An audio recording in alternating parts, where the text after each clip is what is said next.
एकाग्रता एकाग्रतेसाठी शाळेतल्या मुलांच्या एकाग्रते आणि स्मरणशक्तीसाठी योग याच्यापर्यंत आलो होतो. शेवटचा पॉइंट काय होता आपला? शेवटचा पॉइंट सर तुम्ही सांगितलं होतं की आपण मुलांना अ, कशा प्रकारे योगातून हे करू शकतो. Yoga for excellence in education, शिक्षणामध्ये योग, बरोबर आहे. तर आपलं मॉड्यूल जे आहे, फर्स्ट मॉड्यूल, बरोबर आहे, ते या ठिकाणी संपत, बरोबर आहे का? तर फर्स्ट मॉड्यूल मध्ये आपण काय काय बघितलं ते बघूयात एकदा, परत एकदा, जे लक्षात येईल सगळं.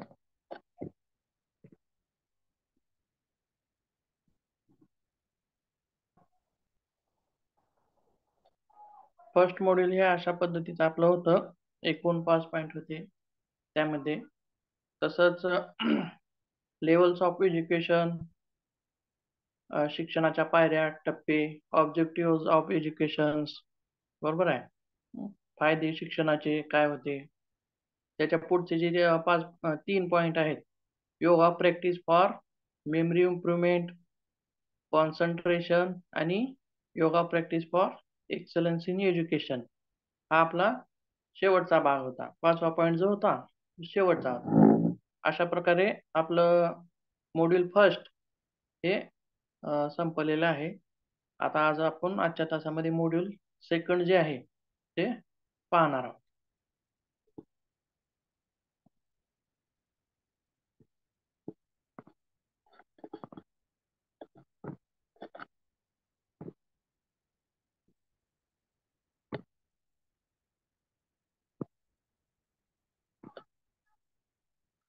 हे आहे आपलं मॉड्यूल सेकंड. फर्स्ट जे होतं ते काय होतं, योगा इन एज्युकेशन, बरोबर आहे. शिक्षणामध्ये योगाचा अवलंब आपल्याला कसं करता येईल, योगाचा वापर त्यामध्ये कसा करता येईल, उपयोग, बरोबर आहे, हे शिक्षणामध्ये होतं. आणि दुसरं मॉड्यूल जे कसं आहे आता, तर योगा इन स्पोर्ट्स, म्हणजे खेळामध्ये योग. आता वेगवेगळे जे खेळ आहेत त्या वेगवेगळ्या खेळामध्ये आपल्याला योगाचा कसा फायदा करून घेता येईल, किंवा खेळामध्ये उत्कृष्टता प्राप्त करण्यासाठी कसा आपल्याला उत्कृष्टता प्राप्त करण्यासाठी योगाचा वापर करता येईल, किंवा खेळामध्ये होणाऱ्या वेगवेगळे इंजुरीज असतील, जखमा असतील, बरोबर आहे, तसेच येणारा ताण असेल, या सगळ्या गोष्टीचा विचार आपल्याला या स्पोर्ट्स या भागामध्ये पाहायचा आहे. तर या मॉड्यूल मध्ये बघा पॉइंट किती आहेत. सर्वप्रथम आपल्याला टाइप्स ऑफ स्पोर्ट्स बघायचा आहे, बरोबर आहे. खेळाचे विविध प्रकार, आणि सर्वप्रथम खेळ म्हणजे काय हे बघायचं आहे. त्यानंतर आपल्याला खेळाचे विविध प्रकार काय आहेत वेगवेगळे, ते प्रकार आपल्याला पाहायचे आहेत. हे झालं टाइप्स ऑफ स्पोर्ट्स. त्याच्या पुढे स्पोर्ट्स अँड हेल्थ, बरोबर आहे, खेळ आणि आरोग्य. अशा पद्धतीनं खेळामुळे आपल्याला काय आरोग्य लाभतं ते पण आपल्याला पाहायचं आहे.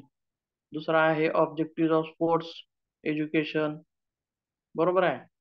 खेळाचा जे हे आहेत फायदे, ते खेळाचे फायदे आपल्याला बघायचे. Yoga practice for excellence in sports, आता योगाचा अवलंब. पहिल्यांदा खेळ, खेळ म्हणजे काय, खेळाचे प्रकार काय आहेत, खेळाचे फायदे काय आहेत ते बघायचे आहे. आणि त्यानंतर सर्व आपल्याला ज्यावेळेस समजेल त्यानंतर तिसरा आणि जे चौथं पॉईंट्स आहेत, yoga practice for excellence in sports.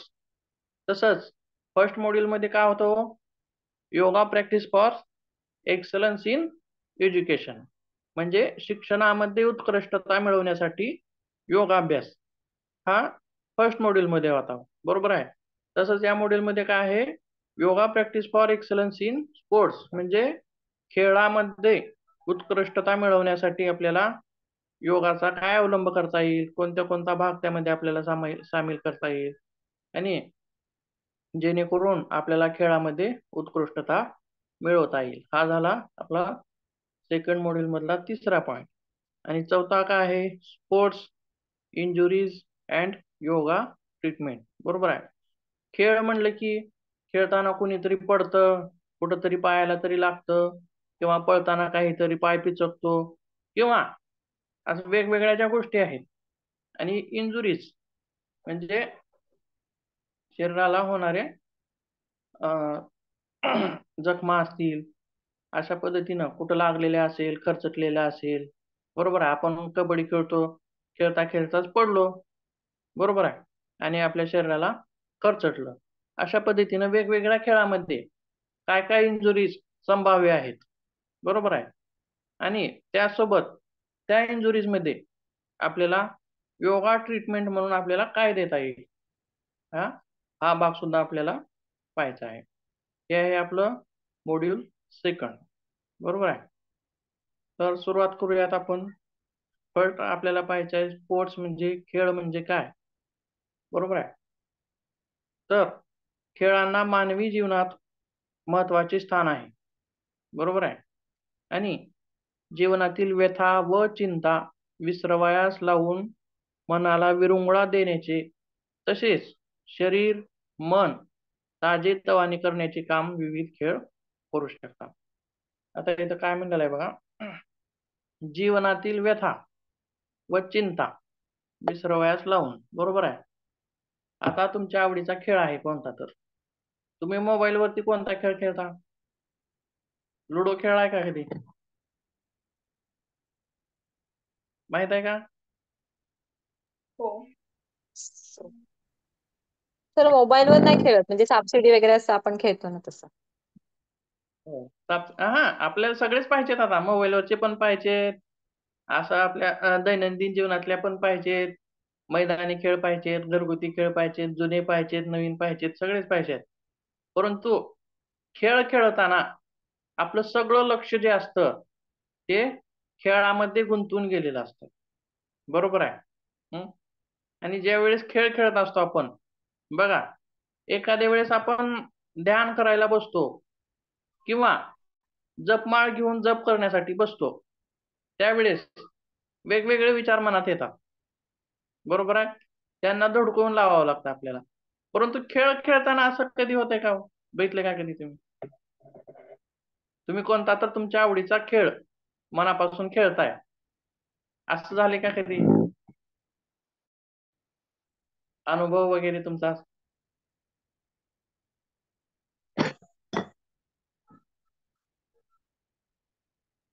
नाही सर, खेळ खेळताना लक्ष सगळं खेळामध्ये असतं, कारण ते आपल्या आवडीचं आहे त्याच्यामुळे. हो, आवडीचा आहे, बरोबर आहे. खो खो खेळ असेल लहानपणी, कबड्डी खेळ असेल किंवा लगोरी खेळ असेल, बरोबर आहे. ज्यावेळी आपण हे खेळ खेळू त्यावेळेस मन हे अनासायास म्हणजे त्याला प्रयत्न करावे लागत नाही, ध्यानामध्ये प्रयत्न करावे लागतात, बरोबर आहे. मनाला ओढून आणण्याचे प्रयत्न करावे लागतात ध्यानात. परंतु खेळ खेळताना मात्र आपलं मन अनासायास त्या खेळामध्ये गुंतून जातं, बरोबर आहे. तर आताच आपण काय पाहिलं,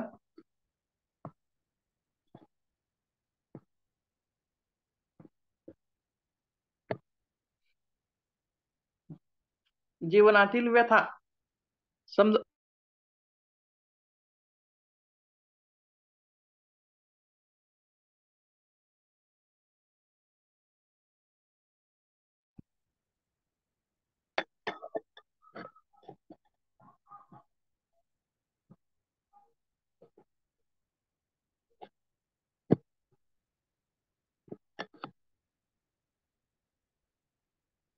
तर काय म्हणलेलं आहे बघा, जीवनातील व्यथा. व्यथा म्हणजे काय हो, सांगाल का कोणी?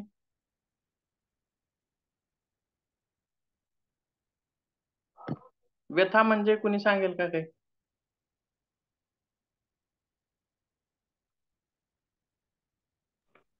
दुःख सर. दुःख, बरोबर आहे. व्यथा म्हणजे दुःख, आपल्या मागे जे असतं टेन्शन, ताणतणाव, दुःख, बरोबर आहे. तर जीवनातील व्यथा व चिंता, काहीही चिंता असेल, आपण ज्यावेळेस खेळ खेळू त्यावेळेस आपल्या मागचं दुःख आपण त्यावेळेस विसरून जातो. जितका वेळ आपण खेळ खेळू तितका वेळ, बरोबर आहे. तासभर खेळू किंवा 2 तास खेळू, त्यावेळी मात्र त्या वेळेपुरतं आपल्या मनातली चिंता असेल, दुःख असेल, काही असेल, ते मात्र थोडस बाजूला होतं आणि आपण खेळाचा आनंद घेत असतो, बरोबर आहे. व्यथा व चिंता विसरावयास लावून मनाला विरंगुळा देण्याचे काम हे खेळ करत असतो. बरोबर आहे. मनाला आनंद देण्याचं काम हे खेळ करत असतं. तसंच शरीर व मन ताजेतवाने करण्याचे काम विविध खेळ करू शकतात. आता हे घरगुती खेळ असतील, ताजेतवाने करण्याचं काम म्हणजेच बघा, यामध्ये कसे खेळ येतील? बरोबर आहे. ज्यावेळेस आपण कबड्डी खेळू किंवा खो खो खेळू किंवा आणि इतर मैदानी खेळ खेळू, त्यावेळेस आपल्याला शारीरिक कष्ट होतात जास्त, शरीराच्या हालचाली होतात भरपूर. बरोबर आहे.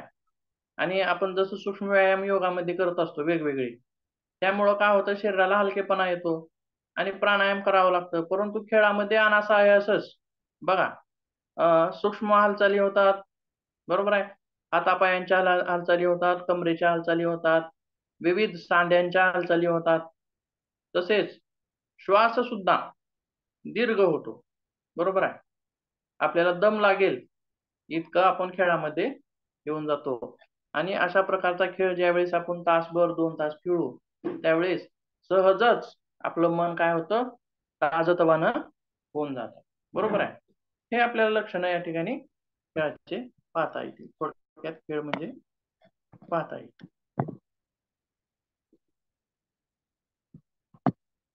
पुढे बघूया.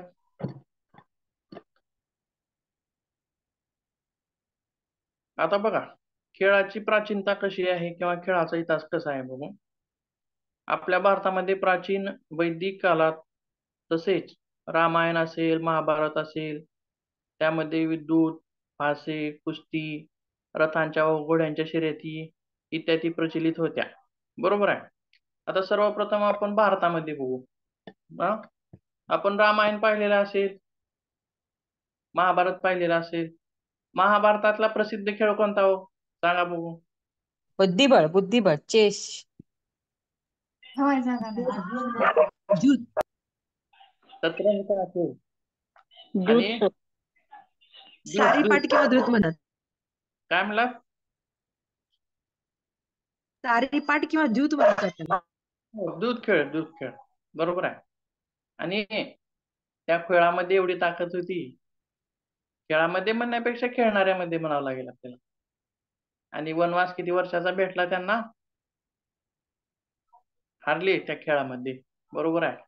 काय खेळ चांगले पण असतात आणि काय खेळ आपलं सर्वस्व गमवायला लावणारे सुद्धा असतात. मग आपण विचार करून खेळायला पाहिजे कोणता खेळ आपण खेळावा. बरोबर आहे. आणि आपण पाहिलेला प्रसिद्ध खेळ म्हणजे द्यूत खेळ महाभारतातला. तसेच आता महादेव पार्वती पण खेळत होते बा, त्यांचा कोणता होता? त्यांचा पण तसाच होता, सारीपाटाचा खेळ. बरोबर आहे. असे वेगवेगळे खेळ असतील किंवा कुस्तीचा भाग, कुस्ती ही पण खेळामध्येच येते.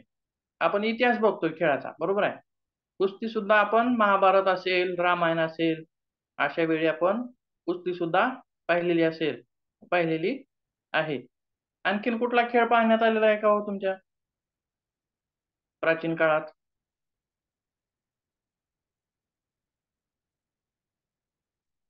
घोड्याच्या शर्यती पाहिल्यात का? किंवा रथाच्या शर्यती?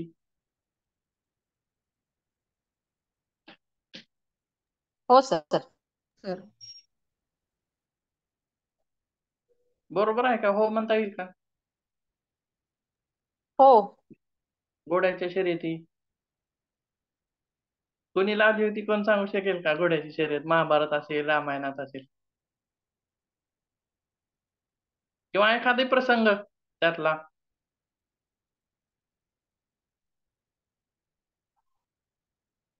तर जास्तीत जास्त आपल्याला दूध खेळ एक दिसतो आणि दुसरा जो आहे कुस्तीचा आहे.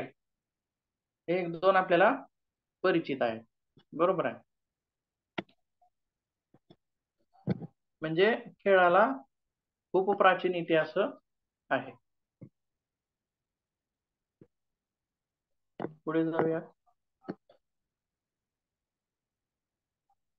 रामायण व महाभारत काळात दूध, फाशी, कुस्ती, रथाच्या घोड्याच्या शर्यती इत्यादी खेळ प्रचलित होते. बरोबर आहे. तसेच भारताप्रमाणे इजिप्त असेल, चीन असेल, जपान असेल इत्यादी देशातही सोंगट्या म्हणा, गजिफा म्हणा, बुद्धिबळे, शतरंज यासारखे विविध खेळ फार पुरातन काळापासून रूढ आहे. बरोबर आहे. हा झाला खेळाचा इतिहास. आणि खेळाला आपल्या जीवनामध्ये अनन्यसाधारण म्हणजे खूप महत्व आहे. बरोबर आहे. तर आता आपल्याला पाहिजेत खेळाच्या व्याख्या. खेळ म्हणजे नेमकं काय?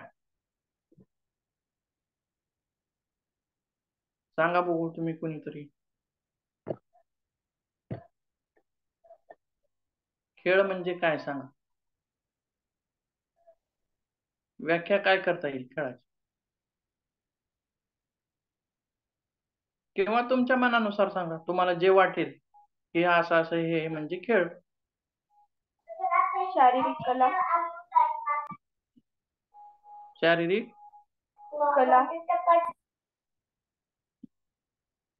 ठीक आहे. आणखीन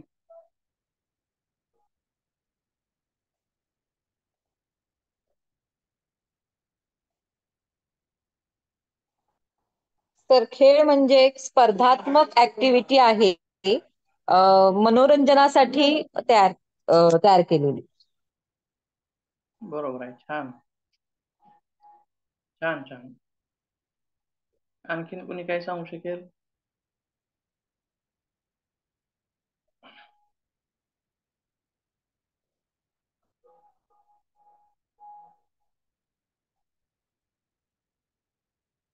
ठीक आहे, पुढे जाऊया.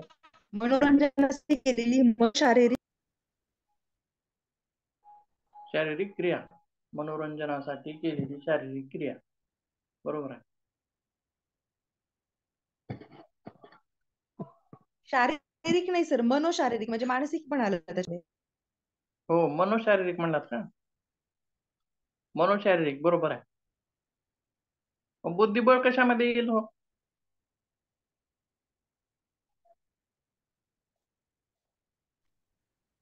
बुद्धिबळ पण मनोरंजनाचा भाग, पण मानसिक खेळ येतो ना सर तो. हा, बुद्धिबळामध्ये सर बुद्धी आहे, बुद्धीला चालना देणारी प्लस मनालाही त्याच्यामध्ये इन्व्हॉल्व्ह करणारी बुद्धिबळ. बरोबर आहे. आता तिने म्हणल्याप्रमाणे मनोशारीरिक जी म्हणले तिने, त्या खेळामध्ये मन पण भाग घेतं. बरोबर आहे. आणि त्यासोबत शरीर पण घेतं का भाग त्यामध्ये? घेत. बरोबर आहे. नुसतं मन चालून चालतं का? नाही, किमान हात तर आपल्याला चालवावा सर लागतो. खेळ म्हणजे शरीराचा भाग. हो. मनोशारीरिक. काही शारीरिक आहेत, शरीरावरती जोर देऊन खेळले जाणारे. काही आहेत मानसिक. काही आहेत दोन्हीची सांगड घालून, शरीर पण आणि मन पण दोन्हीचाही वापर त्यामध्ये आपल्याला करावा लागतो. बरोबर आहे.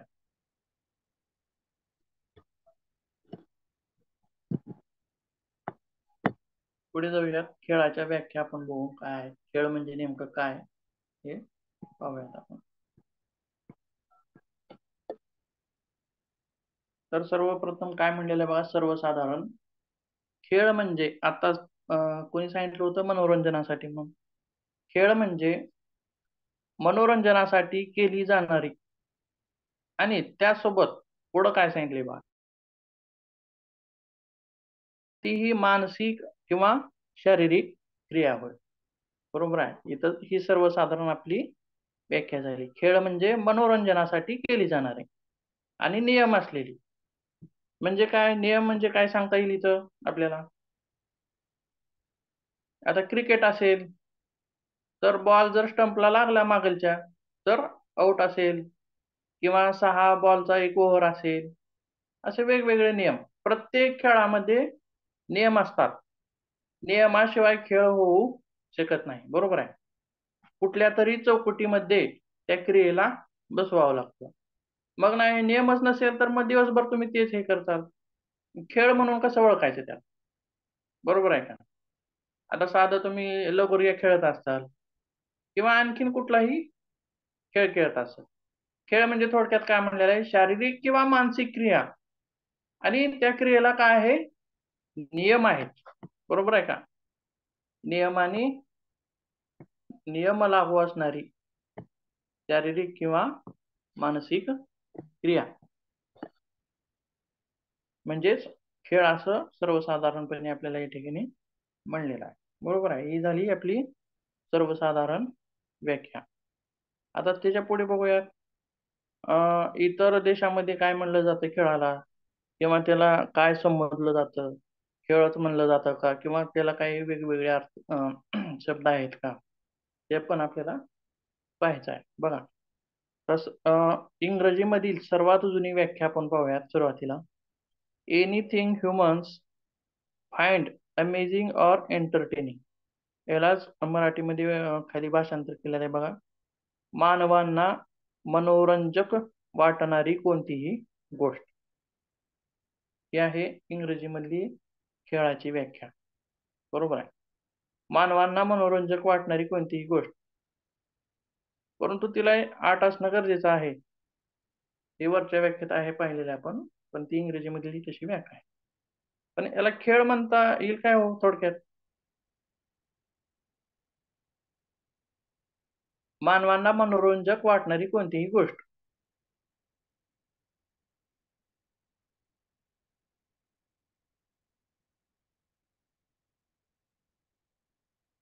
नाही सर. नाही म्हणता येणार ना. बरोबर आहे. नाही म्हणता येणार.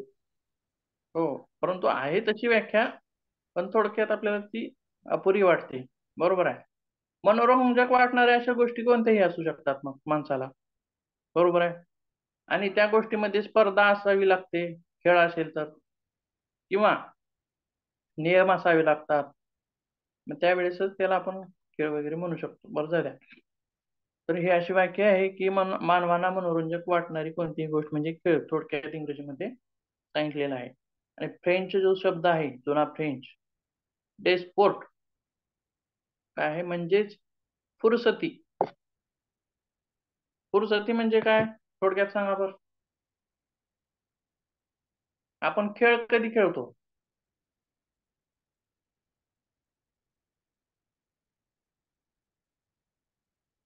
काम असल्यास खेळतो का?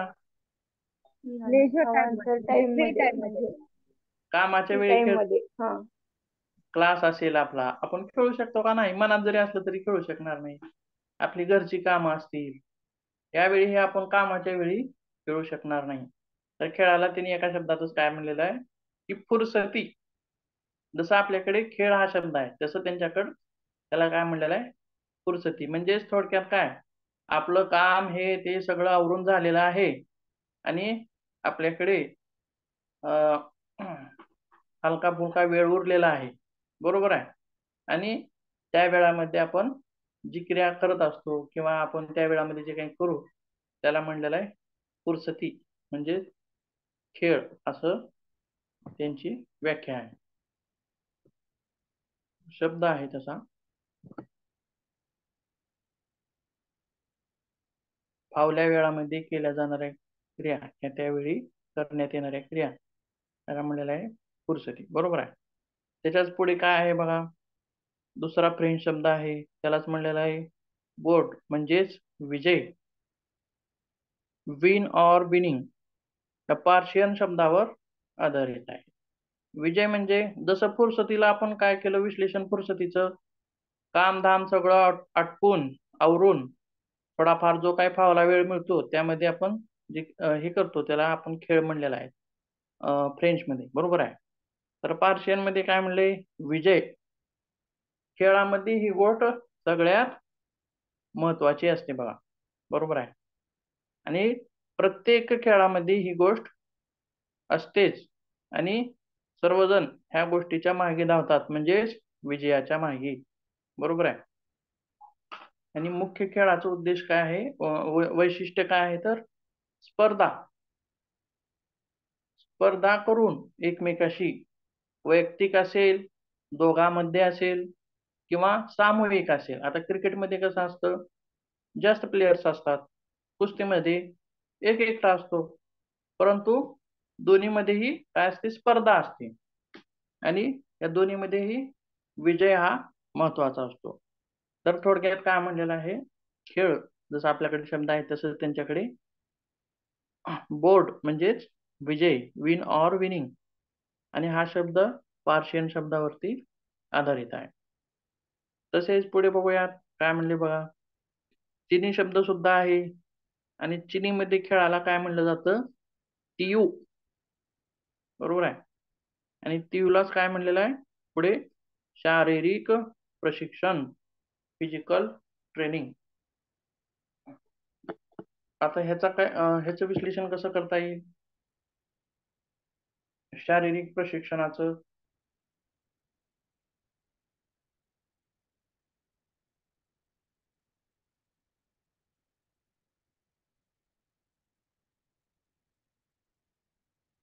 सांगता येईल का कुणाला? शारीरिक प्रशिक्षण म्हणजे खेळ, तियू.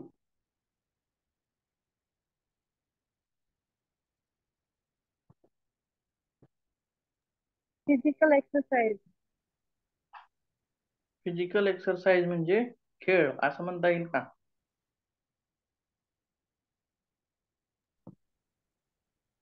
म्हणता येणार नाही. बघा, आता तुम्हाला योग शिक्षक व्हायचा आहे, बरोबर आहे. त्याच्यासाठी तुम्ही काय करताय, आता सध्या काय करताय, MA योगशास्त्र करताय. म्हणजेच त्याचं काय घेताय, योगाचं तुम्ही प्रशिक्षण घेताय थोडक्यात, बरोबर आहे. किंवा कोणताही खेळ असेल त्या खेळामध्ये प्रशिक्षण असणं सुद्धा तितकंच गरजेचं आहे.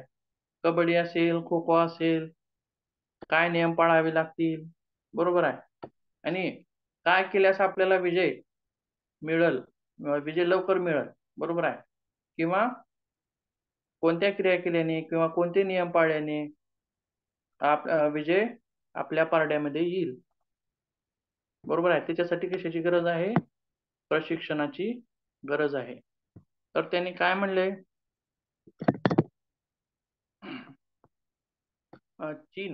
चीन लोकांनी काय म्हणले तर शारीरिक प्रशिक्षण, थोडक्यात म्हणजे तियू असा शब्द खेळासाठी दिलेला आहे, बरोबर आहे. तर त्याच्या पुढे पाहूयात बघा, तो आहे ग्रीक शब्द आणि त्यांचा शब्द काय आहे, अथलेटिझम. अथलेटिक्स ऐकलात का तुम्ही?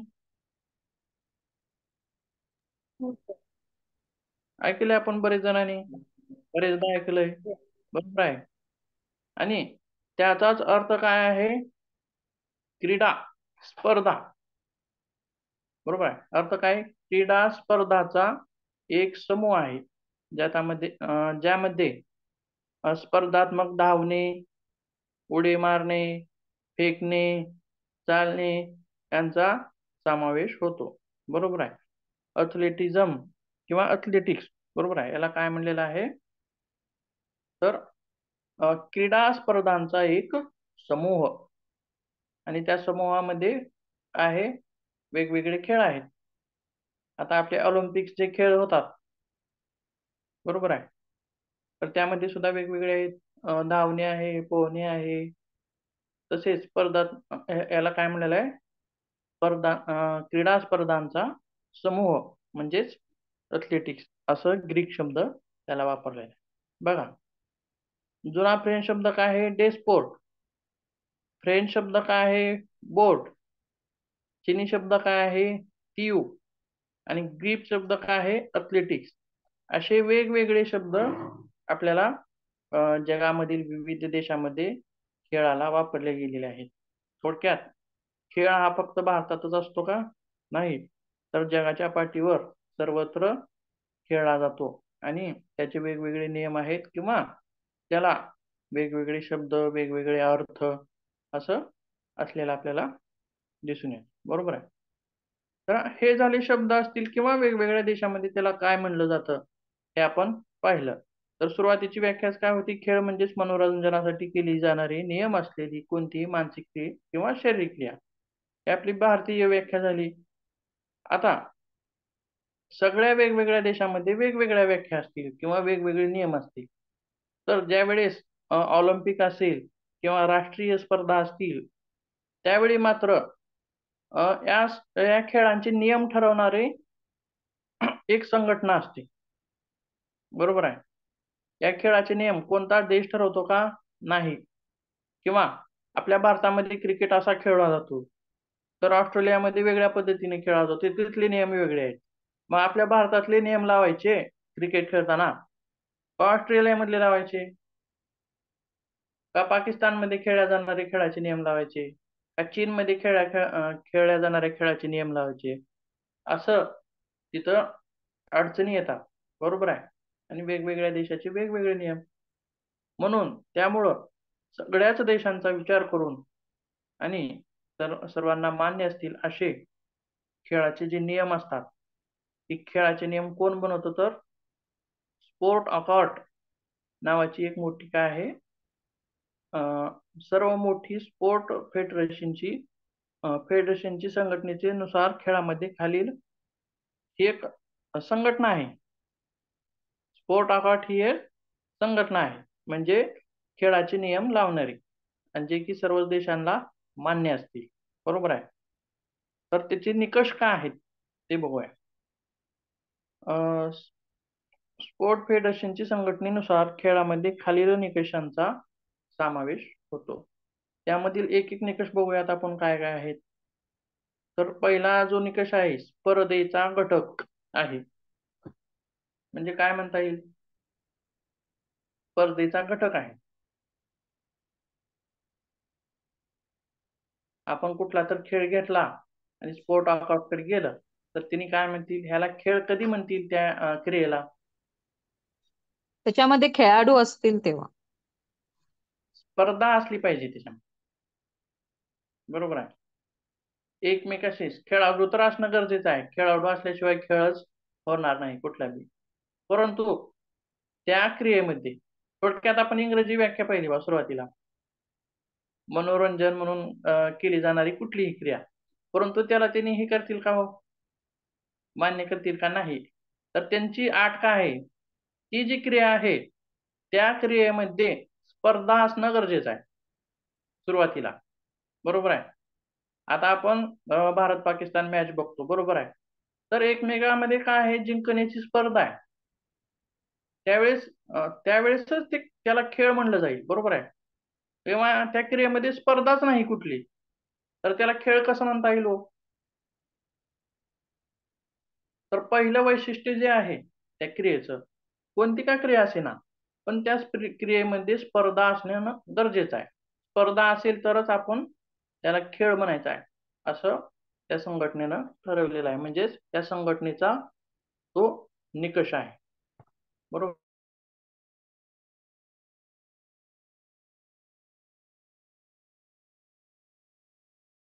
आहे.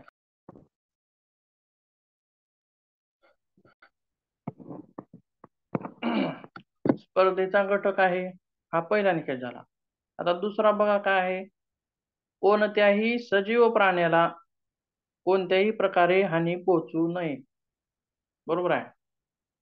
आता खेळ फक्त माणसांचेच असतात का हो? नाही. घोड्याची शर्यत ही खेळ कोणाचा आहे? प्राण्यांचा. बरोबर आहे. सर प्राण्यांचा असतो पण तो माणसांसाठीच असतो. मनोरंजन करण्यासाठी माणसांचं, माणसं मनोरंजन करण्यासाठी प्राण्यांचे खेळ खेळवतात. बरोबर आहे. असे आणखीन खेळ कुठला आहे प्राणी ज्याच्यामध्ये प्राणी सहभागी असतात? राजस्थानमध्ये उंटांच्या गाड्याची शर्यत असते. आंध्रामध्ये गाढवांची पण शर्यत असते. बरोबर आहे. त्याच्यानंतर कोल्हापूर भागामध्ये बैलगाडीची पण शर्यत असते. आपल्याला सर्व परिचित असणारी बैलगाड्याची शर्यत. बरोबर आहे. तसंच काही ठिकाणी कोंबड्यामध्ये शर्यत असते. जसं माणसं कुस्ती खेळतात, तसंच कोंबड्यामध्ये कुस्ती असते. म्हणजेच एकमेकाला ती टोचीनं मारत असतात. किंवा आणखीन काही असेल तर सांगा, ज्यामध्ये प्राणी सहभागी होतात.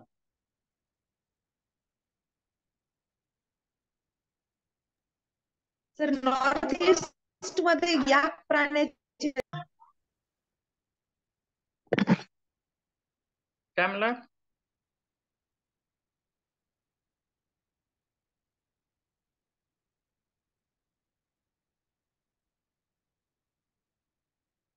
बोला, आवाज येत नाही व्यवस्थित.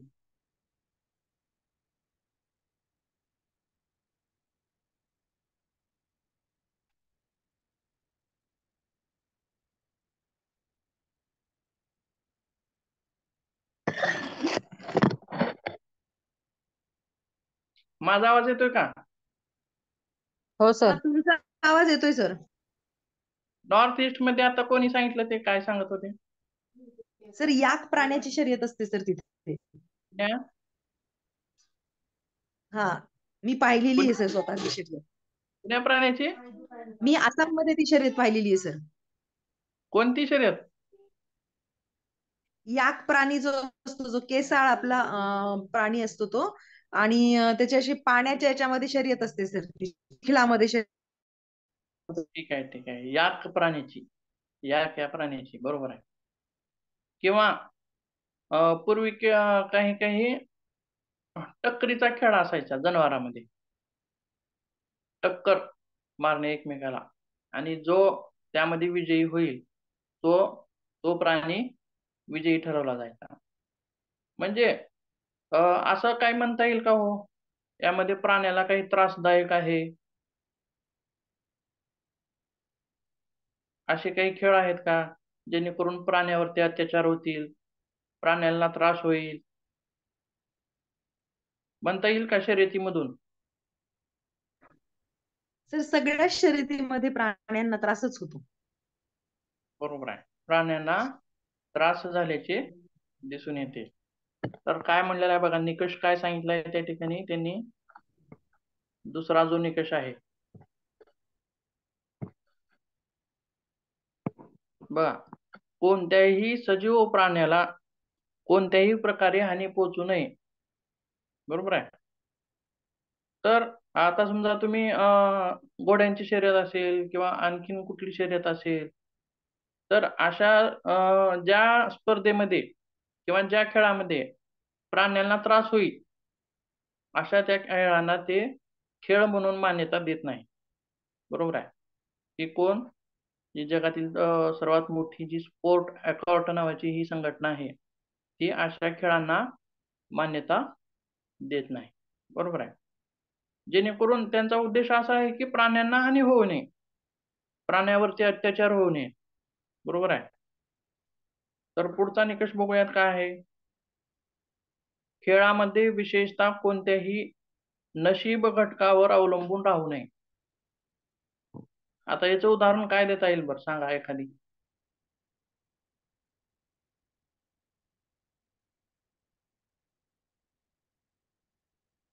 क्रिकेट पाहताना काही सांगता येईल का नशीब या घटकावर? आपण क्रिकेट पाहत असतो बघा, कोणीतरी देवाला नवस केलेला असतो की भारत जिंकावा, असं ऐकले का कधी? किंवा हो हो खेळाडू, सर.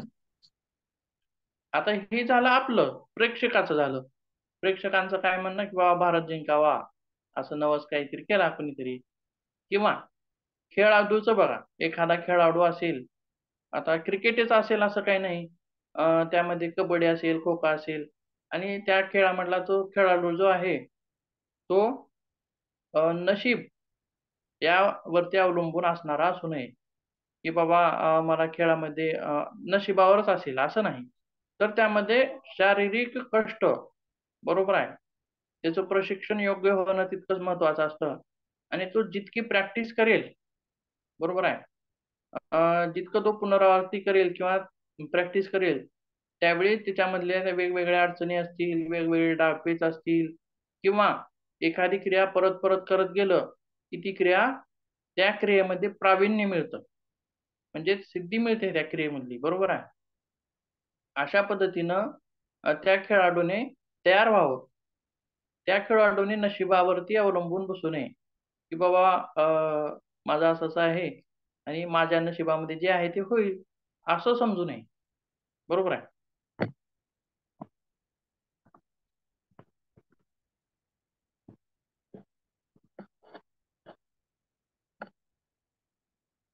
खेळामध्ये विशेषतः कोणत्याही नशीब घटकावरती अवलंबून राहू नये. तर त्याच्या पुढचा एक हे आहे बघा, काय म्हणले,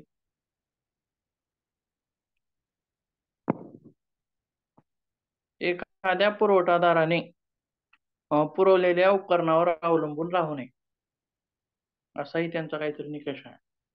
म्हणजेच काय म्हणता येईल हो?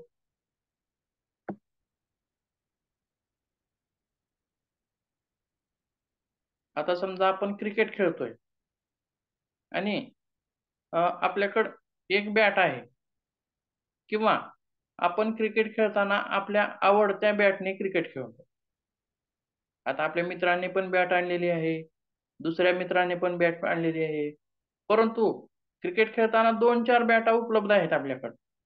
परंतु आपण आपल्या जी आवडेल बॅट त्या बॅटने क्रिकेट खेळतो, बरोबर आहे. परंतु असं घडलं की कोणत्या तरी कारणाने ती बॅट खराब झाली, आपली आवडती बॅट. आपण ज्यावेळेस रोज प्रॅक्टिस करतो त्यावेळेस मात्र त्या बॅटने आपण व्यवस्थित खेळतो, आपल्या मनावरती परिणाम झालाय, बरोबर आहे. आणि त्याला वाटतं की मी दुसऱ्या बॅटने व्यवस्थित खेळू शकणार नाही. असा एक ग्रह झालेला असतो, बरोबर आहे. तर अचानक ती बॅट खराब झाली, तुटली, फुटली, तर दुसऱ्या बॅटने खेळते वेळी मात्र त्यावेळी त्याच्या मनामध्ये जो संशय आहे, त्या संशय असेल किंवा आणखीन काही असेल, त्यामुळे तो खेळ व्यवस्थित खेळू शकणार नाही, बरोबर आहे. किंवा आता इथं खेळताना वेगळाच बॉल आहे, त्याची स्पीड वेगळीच असते, त्या बॉलचं वजन वेगळंच आहे, त्याची स्पीड वेगळी आहे, हलका असेल किंवा जड असेल, तो वेगळाच आहे.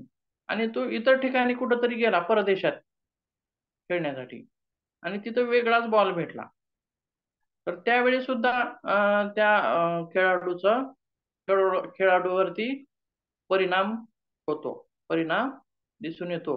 म्हणजे जितकं योग्य आणि छान अशा पद्धतीनं तो या बॉलने खेळत होता इथं, परंतु तिथे गेल्यास मात्र बॉल बदलल्यामुळे त्याला तिथं अडचण येऊ लागली, खेळताना अडचण येऊ लागली आणि तो व्यवस्थित खेळू शकत नाही. मग त्यासाठी कोणताही खेळाडू असेल किंवा मैदान असेल, आता हे जे मैदान आहे इथलं, या मैदानावरती तो छान खेळतोय, त्याला मस्त खेळता येते आणि ह्या मैदानावरतीच त्यांनी प्रॅक्टिस केली, वर्षभर प्रॅक्टिस केली. परंतु ज्यावेळी स्पर्धेच्या ठिकाणी गेल्यानंतर मैदान बदललं, त्यावेळी सुद्धा त्या खेळाडूवरती काहीतरी परिणाम होऊ शकतो. म्हणून एखाद्याच किंवा एखाद्या ह्याच्यावरती अवलंबून राहायचं नाही. मैदान वेगवेगळे असतील, त्या ठिकाणी खेळून प्रॅक्टिस करायची आहे, किंवा बॅट बदलून किंवा बॉल, असे वेगवेगळे जे घटक आहेत. आता हे झालं क्रिकेटशी संबंधित, बरोबर आहे. तर आमच्या आमच्या शाळेमध्ये लहान असताना ह्याच्या स्पर्धा असायच्या, नृत्य, आपण फेस्टिवल नसतं का दरवर्षी, मग नृत्य वगैरे शिकवायचे, डान्स वगैरे वेगवेगळे शिकवायचे. परंतु आमच्या शाळेचा मोठा हॉल होता शाळेमध्ये, आणि असं तिकडं तोंड करून खेळत तिकडं तोंड करून डान्स केल्यास असं शिकवलं होतं त्यांना. परंतु ज्यावेळेस प्रत्यक्ष स्टेजवरती गेले विद्यार्थी, परंतु स्टेजचं तोंड थोडस वेगळ्या दिशेला होतं, त्यामुळे त्या विद्यार्थ्यांवरती थोडा परिणाम झाला. त्यांना तितकंसं जमना गेलं, विसरल्यासारखं होऊ लागलं. म्हणजेच स्थानाचा परिणाम असेल. तिथं गरज काय होती की इकडं तोंड करून सुद्धा त्यांना व्यवस्थित डान्स करता यायला पाहिजे होता, बरोबर आहे. तसंच खेळामध्ये सुद्धा वेगवेगळ्या ठिकाणी गेलेला असेल किंवा वेगवेगळी साधनं असतील, बॅट्स वेगवेगळे असतील, बॉल्स वेगवेगळे असतील, पॅड वेगवेगळे असतील, स्पीच वेगळे असेल, असं काहीही असलं तरी त्या खेळाडूवरती परिणाम नाही झाला पाहिजे, बरोबर आहे.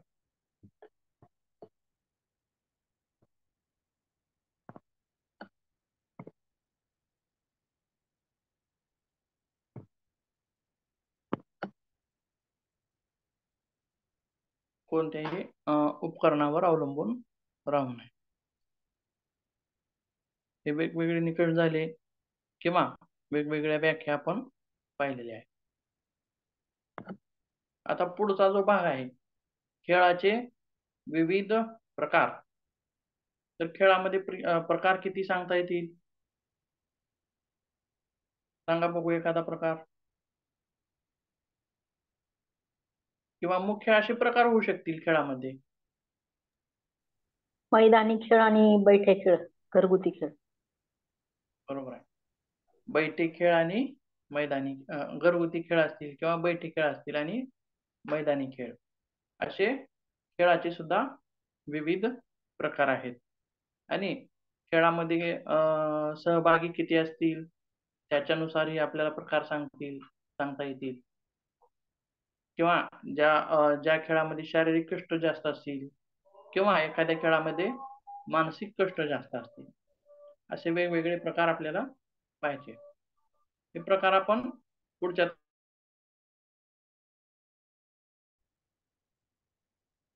यामध्ये काही अडचण आजच्या तासात? नाही सर. तर काय म्हणला?